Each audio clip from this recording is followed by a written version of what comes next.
हे भगवान, क्या करूं इस बहू का। किचन तक साफ नहीं किया। कितनी बदबू मार रहा है, कितना गंदा पड़ा है किचन। बहू, बहू, बहू, क्या है ये सब? ना तूने बर्तन साफ करे, ना किचन साफ किया, सब के सब बदबू मारता पड़ा हुआ है। मैं मार्केट क्या चली गई थोड़ी देर, तुझे इतनी भी अक्ल नहीं है? मैं जब मार्केट गई थी तब भी तू मोबाइल देख रही थी, और अभी आई हूँ तब भी मोबाइल में ही घुसी पड़ी है। मैं पूरे 3 घंटे बाद आई हूँ मार्केट से, लेकिन तू इस सोफे से टच से मस नहीं हुई है। मम्मी जी, आपकी और मेरी रोज ही बहस होती है इस बात पे। मैंने आपको एक बार बता दिया, मैं बर्तन नहीं धोऊंगी तो नहीं धोऊंगी। मुझे नहीं पसंद है बर्तन धोना। कितनी बार आपको बोला है काम वाली बाई लगा लो, लेकिन वो आप लगाते नहीं हो, तो मैं क्या करूं? तो बहू, मैं भी तो तुझे कितनी बार बता चुकी हूँ कि नहीं लगा सकते काम वाली बाई को। नहीं है हमारा हिसाब किताब इतना। और तू जो इतना इतरा रही है, कौन से राजघराने से आई है तू? तेरे मायके में कौन बर्तन धोता है, बता भला। देखो मम्मी जी, मेरे मायके पे तो जाना मत, और मेरे मायके में क्या होता था क्या नहीं होता था इससे मुझे कोई मतलब नहीं है। मुझे मतलब है तो सिर्फ यहाँ से, जहाँ मैं रहती हूँ। समझ में आया आपको? देख बहू, मैं तुझसे बहस नहीं करना चाहती, क्योंकि मुझे पता है कि ये तेरा फेवरेट काम है और कुछ काम तो तुझे करना है नहीं। मैं अपने घर में शांति चाहती हूँ, इसीलिए घर का सारा काम भी करती हूँ। खाना बना के सब कुछ करके तो गई थी, एक बर्तन ही तो धुलने थे तुझे, वो भी तुझसे नहीं हुआ। सब्जी सामान लेने ही तो बाहर गई थी। घर का सारा काम मैं करती हूँ, बाहर का भी मैं ही करती हूँ। एक बर्तन का काम तुझे बोला था, वो भी तुझसे नहीं किया गया। तू ही बता, कोई घर में आ जाए तो क्या जवाब दूंगी? कैसे गंध पड़ी है घर में चारों तरफ। मुझे कोई फर्क नहीं पड़ता मम्मी जी। और हाँ, अगर आपको बर्तन गंदे नहीं सुहा रहे तो जाके खुद ही धो लो। मुझे क्यों बोल रहे हो आप? और दोबारा बोलना भी मत, क्योंकि मैं कुछ नहीं धुलने वाली। हे भगवान, अरे बहू, तू किस मिट्टी की बनी है?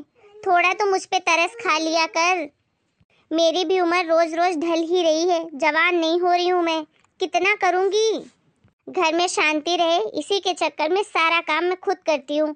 आगे होकर काम करती हूँ कि तुझे कुछ करना नहीं पड़े, ताकि तू चिक चिक ना करे। लेकिन मैं भी तो इंसान ही हूँ ना। बहू तो छोड़, पत्नी तक का सुख नहीं है मेरे बेटे को। तुझसे तो इतना तक नहीं होता कि बेचारा पति दिन भर काम करके शाम को घर लौट के आए तो पानी ही दे दे एक गिलास उसको। बेचारा मेरा बेटा सुबह का गया, शाम को घर लौटता है काम करके, और आते ही तू अपनी फरमाइशें लेकर चिपक जाती है उसी से। अरे, अरसा बीत गया अपने बेटों को हंसता हुआ देखने के लिए। जाने किस मनहूस घड़ी में ये शादी हुई थी। अरे, मैंने मना किया है क्या आपके बेटे को हंसने के लिए? अरे, तू उसे चैन सुकून से रहने देगी तब तो हंसेगा ना। इंसान खुश होगा तभी तो हंसेगा। आते ही तो उसके सर चढ़ जाती है। बेचारा मेरा बेटा, क्या था और क्या हो गया तेरे चक्कर में। देखिए, इसमें ना मेरी कोई गलती नहीं है, गलती आपके बेटे की है। शादी से पहले तो बड़े बड़े सपने। और माँ जी, मुझे पहले से पता होता ना कि आपका बेटा इतना कंजूस है, तो मैं शादी ही नहीं करती उससे। बातें बस बड़ी बड़ी करवा लूँ आपके बेटे से, मैं तो तुम्हारे लिए ये करूँगा वो करूँगा, और अब देखो एक बर्तन के पीछे दिन भर चिक चिक सुननी पड़ती है। और वैसे भी माँ जी, मैंने डिसाइड कर लिया है कि मुझे इस घर में अब एक पल भी नहीं रहना है। मुझे ना आपके बेटे से तलाक चाहिए। क्या क्या बोल रही है तू? जो आपने सुना वही बोल रही हूँ, तलाक चाहिए मुझे आपके बेटे से, तलाक। मुझे अब और उसके साथ नहीं रहना है। अरे, दिमाग खराब हो गया है क्या तेरा? कैसी बातें कर रही है तू? अरे, बोलने से पहले सोचती भी है या नहीं? हाँ हाँ, बहुत सोच समझ कर ही बोल रही हूँ। आपको चिंता करने की कोई ज़रूरत नहीं है। मैं अब इस घर में नहीं रुकूंगी तो नहीं रुकूंगी। तूने कभी सोचा है तलाक के बाद अंजाम क्या होगा? हाँ हाँ, सोच लिया है मैंने। आपको चिंता करने की ज़रूरत नहीं है। मुझे अब यहाँ नहीं रहना है, मैं जाऊँगी अपने मायके और वहीं रहूँगी आराम से। किस्मत ही ख़राब हो गई है मेरी, यहाँ शादी करके जो फंस गई। अरे बहू, ऐसी क्या कमी है तुझे इस घर में? कितने अच्छे से तो रख रहे हैं तुझे, तेरे मायके से तो ज़्यादा अच्छे से ही रखते हैं। मम्मी जी, आप बात बात पर मेरे मायके मत पहुंचा करो। मैंने आपको पहले भी बताया है, मुझे मेरे मायके में कैसा है क्या है उससे कोई लेना देना नहीं है। आपके बेटे ने मुझसे जो जो बोला था मुझे वो सब चाहिए। तो क्या तलाक देने के बाद तुझे सब मिल जाएगा? हाँ, मिले या ना मिले वो बात की बात है, लेकिन अब मैं आपके बेटे के साथ एक पल भी नहीं रुकूंगी। और हाँ, आप भी मेरी बात ध्यान से सुन लीजिए और अपने दिमाग में भी बिठा लीजिए। हम पति पत्नी के बीच में आप आने की कोशिश भी मत करना। वरना बहुत बुरा अंजाम मिलेगा आपको। पुलिस वालों से कहूँगी कि ये बुढ़िया भी मुझे बहुत टॉर्चर करती थी, मारती कूटती थी, घसीट घसीट के काम करवाती थी। समझिए आप? अपने बुढ़ापे का ना लिहाज रख लेना, कहीं ऐसा ना हो कि बुढ़ापे में पुलिस में चक्की पीसनी पड़े। दहेज प्रथा का केस लगाऊंगी, दहेज प्रथा का। आपको तो पता ही है आजकल लड़कियों की कितनी सुनवाई होती है, और ऊपर से दहेज, तो सोच लो आप फिर। अरे तू अपने आप को ज़्यादा होशियार समझ रही है क्या? तलाक पता है किसे कहते हैं? तलाक लेना इतना आसान नहीं है। ABCD भी पता है तुझे तलाक की? चली बड़ी तलाक लेने। हाँ हाँ, सब पता है मुझे, आपको चिंता करने की ज़रूरत नहीं है। मेरी एक सहेली ना वकील है, बस एक फ़ोन लगाने की ज़रूरत है मुझे, फटाफट मेरा तलाक करवा देगी। उसके बाद मेरे मज़े ही मज़े हैं, और आपके बेटे से हर महीने खर्चे के पैसे लूँगी, वो अलग। अच्छा तो लगा अपनी सहेली को फ़ोन, मैं भी तो देखती हूँ कैसे तेरा कोई तलाक करवाता है। मजाक बना के रखा है। अच्छा ये बता, तूने मुझे क्यों बुलाया है इतना जल्दी जल्दी में? इतना क्या अर्जेंट था? हाँ हाँ बताती हूँ, रुक रुक। अरे क्या हुआ, क्यों झांक रही है तू इधर उधर? अरे कुछ नहीं, अपनी सास को देख रही थी कि सुन न ले मेरी बातें। देख यार, अब मैं इस आदमी के साथ और नहीं रह सकती, इसीलिए बुलाया है तुझे। बहुत हो गया, बहुत सह लिया मैंने। अब बस तू फटाफट हमारा तलाक करवा दे। क्या पागल हो गई है क्या तू? तलाक तो ऐसे बोल रही है जैसे रसगुल्ला खा रही हो। ऐसे भी क्या बात हो गई? क्या जुल्म कर दिया तुझ पे जो तुझे तलाक चाहिए? क्या बताऊं यार, मैं इस घर की रोज की चिक चिक से ना तंग आ गई हूँ। बस अब मुझसे नहीं सहा जाता। अच्छा तो क्या तेरे पति तुझ पे हाथ उठाते हैं, मारते पीटते हैं तुझे? अरे नहीं यार, ऐसी बात नहीं है। अच्छा तो क्या तेरी सास मारती पीटती है तुझे? क्या करती है तेरी सास तेरे साथ? अरे उसका बताऊं ही क्या, सारा दिन चिक चिक करती रहती है, नाक में दम कर रखा है यार, दिन भर ज्ञान बांटती रहती है। तूने ये नहीं किया, तूने वो नहीं किया, इसको क्या बोलूं, उसको कैसा बोलूं, क्या करूं क्या नहीं करूं। अरे यार मेरी मर्जी, मुझे जो करना होगा मैं करूंगी, नहीं करना होगा नहीं करूंगी, पर ये बुढ़िया के मारे तो जीना हराम हो गया है इस घर में। यार एक बात बता, किस लड़की का सपना नहीं होता कि वो घूमे फिरे, खूब सारी शॉपिंग करे, बाहर खाना खाने जाए, मौज करे, अपनी लाइफ को एंजॉय करे। तो मेरा भी सपना है ये, तो इसमें तू ही बता, इसमें मैं गलत कहाँ हूँ? क्या गलत कर रही हूँ मैं? कुछ भी गलत नहीं है इसमें तो। वही तो, बस यही 2-3 चीज़ें हैं जिसमें मुझे असली खुशी मिलती है, लेकिन इस घर के लोग समझते ही नहीं है। इन दोनों माँ बेटों को समझ में ही नहीं आता है, खुद के तो कोई सपने हैं नहीं, और मुझे भी अपने सपने पूरे नहीं करने देते। अच्छा तो ये बात है। हाँ यार बहुत हो गया है, अब मुझे नहीं रहना है इस घर में, ना ही इस आदमी के साथ और ना ही इस औरत के साथ। मुझे इन दोनों से छुटकारा चाहिए। अच्छा तो तू एक बात बता, तलाक के बाद तू कहाँ रहेगी, कहाँ जाएगी? कहाँ जाऊंगी मतलब? अपने घर जाऊंगी, अपने मम्मी पापा के घर जाऊंगी। वहाँ रह लेगी तू? अरे ये कैसा सवाल है, क्यों नहीं रहूंगी? अरे इतनी बड़ी भी तो इसी घर में हुई हूँ, मेरा अपना घर है वो, क्यों नहीं रह सकती मैं वहाँ? हाँ वो घर तेरा ही है, लेकिन कब तक?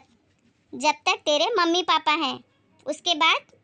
तू ऐसा क्यों बोल रही है? सच कह रही हूँ, तू मेरी सहेली है, इसलिए मैं तुझे गलत सलाह नहीं दे सकती। देख जब तक तेरे मम्मी पापा हैं तब तक तो तू बड़े आराम से वहाँ रह सकती है, लेकिन तू ही बता, जब तेरे मम्मी पापा नहीं रहेंगे तो तू तेरी भाभी के साथ उसी आराम से रह पाएगी? तेरी भाभी तेरे ये सारे नखरे उठाएगी जो तेरे मम्मी पापा उठाते हैं? देख हो सकता है तुझे मेरी बात कड़वी लगे, लेकिन सच यही है, तेरा घर अब यही है, वो नहीं, वो तेरी भाभी का घर है, और उस घर में तेरी भाभी तुझे अपने हिसाब से रखेगी। यहाँ तो जितनी आज़ादी से और फ्री होके रहती है, उस घर में तू रह पाएगी कभी? देख सच बात तो यही है कि शादी के बाद मायका भी पराया हो जाता है, असली घर ससुराल ही है। तू ही बता, अगर तेरी भाभीियों ने तुझे अपने साथ रखने से मना कर दिया तब तू क्या करेगी? कहाँ जाएगी तू? क्या करेगी तू? जिंदगी में तूने एक गिलास पानी तक तो दिया नहीं है किसी को, कैसे अपना खर्चा चलाएगी? और तू जो अपने बड़े बड़े शौक की बात कर रही है, कैसे अपने शौक पूरे करेगी? नौकरी करेगी? कभी तूने नौकरी के बारे में सोचा है? कब तू कर भी नहीं सकती, क्योंकि तूने अपनी ज़िंदगी में कभी कोई काम नहीं किया है। नौकरी तेरे बस की बात नहीं है, ये तू मान या ना मान। देख तू ऐसे हैरान मत हो, जो कह रही हूँ सच कह रही हूँ। तलाक शब्द सुनने में बहुत अच्छा लगता है और बहुत छोटा है और बहुत मामूली बात हो गई आज के ज़माने में, लेकिन उसके बाद क्या होता है, लड़कियां जिंदगी भर खून के आंसू रोती हैं। तुझे नहीं पता, मैंने कितने ही केस देखे हैं। इस तलाक के बाद ना लोगों की जिंदगियां बदल जाती हैं। माना कि तुझे तलाक चाहिए, पर तलाक उनके लिए है जो किसी भी तरीके से प्रताड़ित हो या फिर उनकी मजबूरी हो। तुझे क्या मजबूरी है? तेरी सास बेचारी बूढ़ी होकर भी सारे घर का काम करती है ताकि तू झगड़ा ना करे, और एक तू है कि इतना घर परिवार छोड़कर जाने की बात कर रही है। तेरी सास बेचारी तेरी हर गलती को माफ़ करती है। जिस उम्र में उनको बैठ के खाना चाहिए कि उनकी बहू सेवा करे, उस उम्र में वो तेरी सेवा कर रही हैं ताकि तू इस घर में खुश रहे। और क्या चाहिए तुझे? और रही बात तेरे पति की, तो बेचारे जितना उनसे हो पाता है उससे कहीं ज़्यादा करते हैं तेरे लिए। और क्या करे बेचारा, मर जाए। और तुझे क्या लगता है कि शादी के बाद सिर्फ तेरे ही शौक खत्म हो गए हैं, तेरी ज़िंदगी बर्बाद हो गई है? नहीं, ये सब कुछ लड़कों के साथ भी होता है। शादी के बाद वो अपनी मर्जी से कुछ नहीं कर पाते, क्योंकि बीवियां आते ही 100 क्वेश्चन करती हैं उनसे। तू तो 100% 200 क्वेश्चन करती होगी, उसका क्या? तो क्या वो भी बोले कि मुझे भी तेरे से अलग रहना है, तुझसे तलाक ले लेता हूँ? शादी के बाद हर पति अपनी ज़रूरत से पहले अपनी पत्नी की ज़रूरत के बारे में सोचता है। वो बोलता नहीं है, इसका मतलब ये नहीं कि वो सोचता नहीं है। शादी के बाद उसकी असली खुशी उसकी पत्नी और उसके परिवार में ही होती है। अगर उसका परिवार खुश रहता है तो फटे कपड़ों में भी अपने आप को खुश ही महसूस करता है। देख, तू जिस चीज़ के बारे में ज़्यादा सोचेगी वही चीज़ तेरे दिमाग पर हावी हो जाएगी। तू हमेशा उस चीज़ के बारे में सोच रही है जो तेरे पास नहीं है, लेकिन तू उस बारे में सोच जो तेरे पास है। ऐसा पति, ऐसी सास और ऐसा घर हर किसी को नहीं मिलता, बड़े नसीब वालों को मिलता है ये जो तेरे पास है ना। अभी ऐसी ज़िंदगी जीने के लिए करोड़ों औरतें सपना देखती हैं। तुझे इस घर में ना किसी चीज़ की रोक टोक है, जो मर्जी पहनो, जो मर्जी खाओ, जो मर्जी करो। और क्या चाहिए तुझे? देख, तू अपने दिमाग को ठंडा करके और अच्छे से 10 बार सोच इस बारे में, उसके बाद ही कोई फैसला करना। तेरी अच्छी सहेली होने के नाते मेरा फ़र्ज़ था तुझे समझाना। अगर तुझे समझ में आ गई मेरी बात तो अच्छी बात है, और अगर नहीं आई फिर भी तुझे तलाक लेना ही है तो मुझे फ़ोन कर देना, मैं तेरा तलाक करवा दूँगी। लेकिन एक बात याद रखना, तलाक के बाद की जो भी ज़िंदगी होगी उसके लिए जिम्मेदार सिर्फ तू और तू होगी, और अभी तुझे उसका अंदाज़ा भी नहीं है। मैं जानती हूँ तलाक के बाद की ज़िंदगी क्या होती है। कितनी ही लड़कियों को देखा है मैंने, पहले तो शौक शौक के चक्कर में तलाक ले लेती हैं, फिर इधर उधर भटकती फिरती हैं, न घर की न घाट की, कोई घर में रखने को तैयार नहीं है, खुद के भाई भी। और देख, मुझे तो कोई कमी नहीं लगती तेरे घर वालों में, ना तेरे पति में, ना तेरी सास में, और ना ही तेरे घर में। बाकी तू देख ले तुझे क्या करना है। नहीं यार, मैं ही गलत थी। माना कि शौक़ ज़रूरी है, लेकिन शौक़ के लिए घर गृहस्थी तो नहीं बर्बाद कर सकती ना। अब मुझे कोई तलाक वलाक नहीं चाहिए। शौक़ के चक्कर में मैं अपने देवता जैसे पति और माँ जैसी सास को तो नहीं छोड़ सकती ना। ये बात तो मुझे भी पता है कि ज़िंदगी भर मुझे कुंवारा कोई भी अपने घर नहीं रखेगा, और अगर मेरी दूसरी शादी हुई तो इतना तो मुझे पता है कि मुझे ऐसा घर परिवार कभी नहीं मिलेगा। चल, मुझे खुशी है कि तुझे अक्ल आ गई। ठीक है, ज़्यादा तो इधर उधर मत सोच, और शौक़ एक हिसाब तक ही करने चाहिए। इंसान को अपने पास जो है उससे संतुष्ट होना चाहिए और खुश रहना चाहिए अपनी ज़िंदगी में। चल, अब मैं निकलती हूँ, अपना ध्यान रखना और अपनी घर गृहस्थी को संभाल। थैंक यू बेटा जी, मेरी गृहस्थी बचाने के लिए। इसमें थैंक यू की क्या बात है आंटी जी, वो मेरी भी तो सहेली है, और मैं अपनी ही सहेली का घर कैसे टूटने दे सकती हूँ। सही कहा बेटा। तो दोस्तों, आप लोगों को हमारी ये स्टोरी कैसी लगी हमें कमेंट करके ज़रूर बताइए, और अगर ये स्टोरी पसंद आई हो तो लाइक और शेयर करिए। मिलते हैं नए वीडियो में एक नई स्टोरी के साथ। तब तक के लिए आप सभी को राम राम। अपना और अपने पूरे परिवार का खूब ध्यान रखिए।